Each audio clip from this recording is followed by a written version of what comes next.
When someone is new to a role in an organization, you're an executive, you're a leader, you join a new company, a new not-for-profit organization, one of the most important things that you have to figure out is what's the political dynamic in the organization?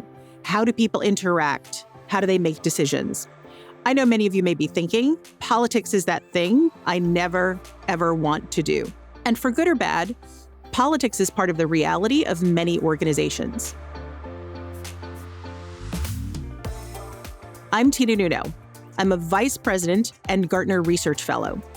I work with senior executives all around the world in the C-suite to help them optimize their performance and help them navigate organizational politics and leadership challenges. I'm going to share with you a framework for how to think about organizational politics.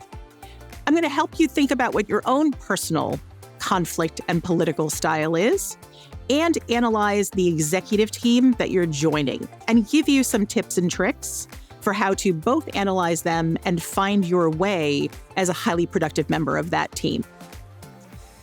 To help our clients navigate politics, I created a framework which talks about the reality that there are two different major categories of politics. Half of politics is what I tend to think about as light side, or socially acceptable sets of interactions. It's the kind of conflict that we can resolve by being open, honest, transparent, using healthy conflict management techniques. And I'm a very big fan of that. But that doesn't always work. In some cases, we're dealing in what I refer to as dark side situations. Situations where people are under stress, where they're frustrated, they're under a lot of pressure. And so they use techniques which make the majority of us incredibly uncomfortable. They might be secretive, they might be a little bit deceptive, they might have a hidden agenda, or it might just feel that way. So as a new leader, you have to figure out how light or dark is this new organization that I've joined? So I encourage leaders to look at a few things. First, how data-driven is the decision-making? How data-driven is the culture? Is it a regular part of how we break ties? Is it a regular part of how we make decisions day to day? If it's not, you may be dealing in a culture that is what I refer to as more dark side. The second part of this is you have to figure out, how do I deal with this? How can I be most effective in influencing this culture, in being a healthy part of this culture, and influencing in a way that is genuine to you personally as a leader? As part of my framework, I created essentially a model of 4 different styles of political approach. The 4 dominant styles are as follows.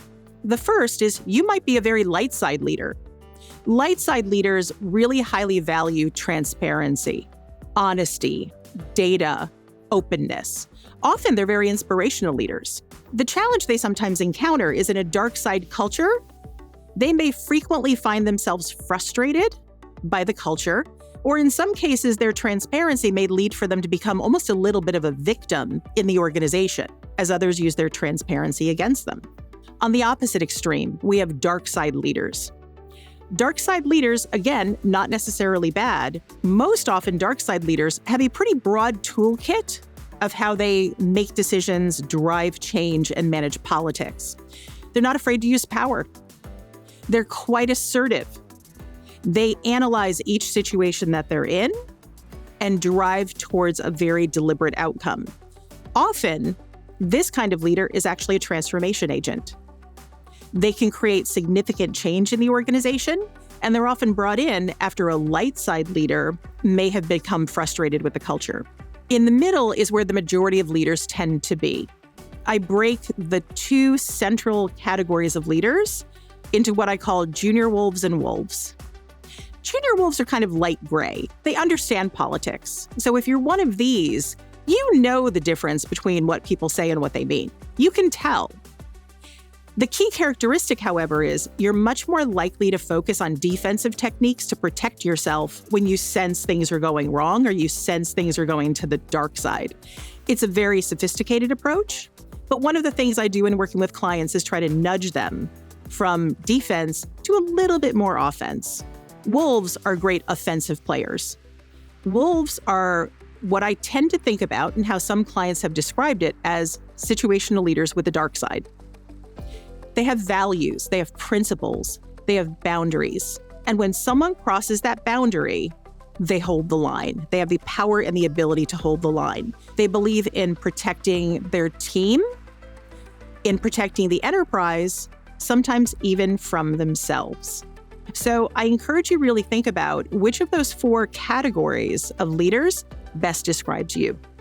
Now, if you're a leader who's joining the executive team, one of the most important things to analyze as quickly as possible is what is the conflict style of the executive team. Many executive teams that you might be joining actually might be a little bit on the dark side. And in fact, that may be one of the reasons why they brought you in.